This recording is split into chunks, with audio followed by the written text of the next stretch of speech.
नहमदुहु व नुसल्ली अला रसूलिहिल करीम अम्मा बाद। अस्सलामु अलैकुम दोस्तों, कैसे हैं दोस्तों। राज़क मोटर रेलवे रोड सरगोदा, गाड़ियों का जुमा बाज़ार, ओपन ऑक्शन, ओपन बोली 4 बजे शुरू होती है। सर्दियों की वजह से बोली 6 साढ़े 6 बजे तक होती है। अगर किसी मेरे दोस्त भाई ने गाड़ी सेल करनी हो तो वो 3 साढ़े 3 बजे तक तशरीफ़ लाएं ताकि बोली में हिस्सा ले सकें। अगर आपने गाड़ी ख़रीदनी है या सेल करनी है तो इससे बेस्ट आपको ऑप्शन नहीं मिलेगा। राज़क मोटर रेलवे रोड सरगोदा, हर किस्म की गाड़ियाँ हमारे पास अवेलेबल हैं। ये आप स्टॉक देख सकते हैं। आपको हम पूरी वीडियो में गाड़ियाँ दिखाते हैं, कौन कौन सी गाड़ी हमारे पास इस वक्त मौजूद है। ये देखें जी, आपको ये गाड़ियाँ नज़र आ रही हैं। मैं गिन के तो आपको बता नहीं सकता, नाम बता सकता हूँ सारियों के।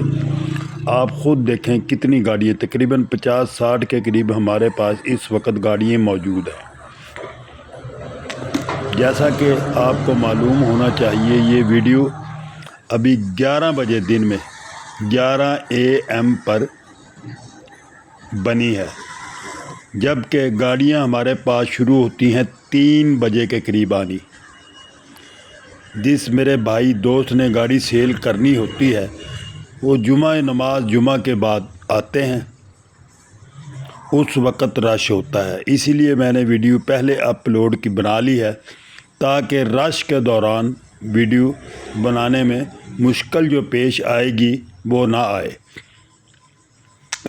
उस वक़्त रश होता है, इसलिए वीडियो उस वक़्त नहीं बन सकती। ये ऑफिस है हमारा, ये भी चेक कर लें आप दोस्तों। जैसा कि मैं हर वीडियो में आपको बताता हूँ, इस वीडियो में भी आपको नसीहत भी करूँगा और ताकीद भी करूँगा।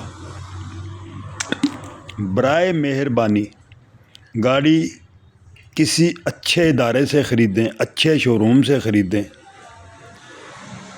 जिस भी शोरूम से गाड़ी ख़रीदें उसकी रसीद ज़रूर लें। अगर आप गाड़ी बाहर से किसी आदमी से ख़रीदते हैं, OLX से ख़रीदते हैं या किसी और से ख़रीदते हैं तो फिर उससे स्टाम्प करवाएं। पहली तो बात ये होगी। दूसरी दोस्तों, जो अहम बात है, आप गाड़ी अगर शोरूम से ख़रीदते हैं, शोरूम का फ़र्ज़ बनता है सिर्फ़ आपसे वो बयाना ले। बयाने में गाड़ी को लॉक करें। लॉक करने के बाद मुकम्मल गाड़ी की वेरिफिकेशन करें, चेसिस नंबर चेक करें, टेम्पर तो नहीं, 1 नंबर। दूसरा नंबर, डॉक्यूमेंट्स चेक करें, असल डॉक्यूमेंट्स हैं, फेक बने हुए तो नहीं हैं। उसके बाद अगर आपको नहीं समझ आती फिर आप एक्साइज को भी चेक कराएं। अगर आप इतनी समझ बूझ रखते हैं तो बेस्ट है, नहीं रखते तो फिर एक्साइज को चेक कराएं। इंटी कार लिफ्टिंग से इसका डेटा लें, ये गाड़ी किसी चोरी में, किसी मुकदमे में मुलव्वस तो नहीं। उसके बाद आप बायोमेट्रिक लें। जब ये तमाम काम कंप्लीट हो जाएं फिर फ़रोख्त कुंदा को आप पेमेंट दें। उससे पहले पेमेंट हरगिज़ ना दें।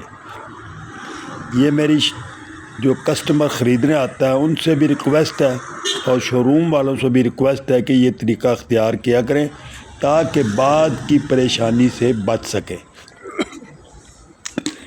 जैसा कि अब तकरीबन KPK के अलावा तमाम सूबों में बायोमेट्रिक शुरू हो चुकी है। सिंध में भी अभी 1 जनवरी से शुरू हो रही है, तो ये बेस्ट इक़दाम है।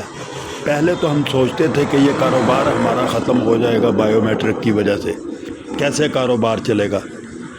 लेकिन दोस्तों, रिज़्क़ अल्लाह पाक ने देना है, वसीला कुछ ना कुछ बनता है। تو یہ جو طریقہ ہے بائیو میٹرک والا بہت ہی بیسٹ ہے، بہت ہی بیسٹ ہے۔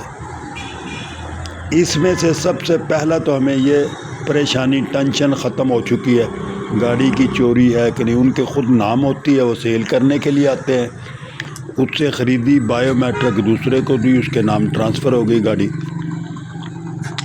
پہلے یہ ہوتا تھا بیٹا گاڑی سیل کر گیا، گاڑی باپ کے نام پر ہے، والد کے نام پر ہے، تو والد نے جا کر تھانے میں درخواست دے دی، بیٹے نے میری گاڑی بغیر پوچھے مجھ سے بیچ دی، وہ سلسلہ بھی ختم ہو گیا۔